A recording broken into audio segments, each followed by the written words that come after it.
You know the exact feeling, right? You come home after a long day, excitedly call your cat's name, and they look at you for exactly 1 second before turning away like you're invisible. No meow, no head bumps, just cold. But wait, exactly 5 minutes later, you sit down on the couch or walk into your bedroom. You turn around and boom, there they are, in the exact same room as you. They aren't begging for food, they don't want to be pet, they're just there, hanging out a few feet away, doing their own thing. This is the ultimate weirdness of cats. They always act like they don't need you, but somehow they never let you out of their sight. So, what is actually going on with this bizarre contradiction? Here's what 90% of cat parents get entirely wrong. We tend to project human emotions onto our pets. We think that when they turn away or stay quiet, they're giving us the cold shoulder or holding a grudge. But in the feline world, silence doesn't mean distance. Actually, silence is how they gather information. Cats are incredibly cautious creatures. They need to observe everything before they decide to connect. When your cat is sitting across the room staring at you, their brain is running a full analysis. What's the human's vibe today? Do they smell normal? Is this room safe to relax in? So, when you think they're ignoring you, they're actually doing something much more important for their instincts. They are actively validating you as part of their safe zone. So at this point, you might be wondering, if my cat is so independent, why do they follow me from room to room? Why do I have an audience when I go to the bathroom? Or make a sandwich? The answer isn't human-style clinginess. It boils down to a behavioral concept called proximity security, basically feeling safe by staying close. Your cat isn't following you because they're desperate for attention. They follow you because, in this entire house, you are the most familiar, largest, and most predictable thing around. You are their anchor. Wherever you are, that's where the danger is lowest.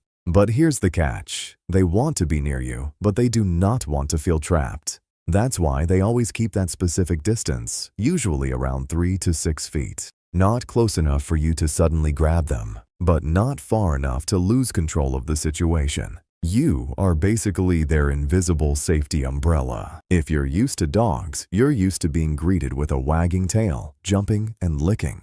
If you expect that same energy from a cat, you're going to end up disappointed. Cats don't do performative love. They don't need a stage to prove how much they care. Feline love is all about a quiet presence. It's following you for no reason. It's curling up in the corner just to listen to you type on your laptop. It's choosing to share your space and your energy, while completely respecting the boundaries of both. In psychology, you could call this a secure but independent attachment. They totally trust that you aren't going to abandon them. They don't feel the need to suck up to you, but they also refuse to let you out of their sight. People love to say that cats are snobby or that they like to play hard to get. But the truth is, cats aren't faking it.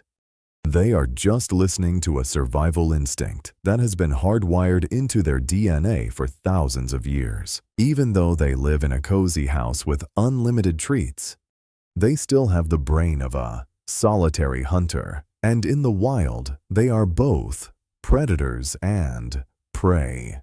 To a cat, showing too much emotion means exposing a weakness. Being too dependent means losing the edge you need to survive. So, to protect themselves, cats choose the safest possible way to connect. They're basically saying, I really care about you. I'm just not gonna make a big deal out of it. I really want you to remember this. If a cat genuinely doesn't like you or trust you, they will not waste their energy following you around. They will hide under the bed and avoid you completely. But once they make the choice to follow you from the living room to the kitchen, to always be in the same room, to casually glance at you and then go back to grooming themselves, that is not them being cold. That is the highest compliment a hyper-vigilant creature can possibly give you. It is a quiet, low-key, but incredibly steady connection. So tonight, when you're sitting there working or watching TV, and your little furball wanders in, sits down a few feet away, and does absolutely nothing. Don't think they don't care, because in their own silent feline way, they are trying to tell you, in this big, unpredictable world, you are the safest place I know. I'm just not gonna say it out loud. Thanks so much for watching, guys. If you also have a little silent shadow following you, I'll see you in the next video.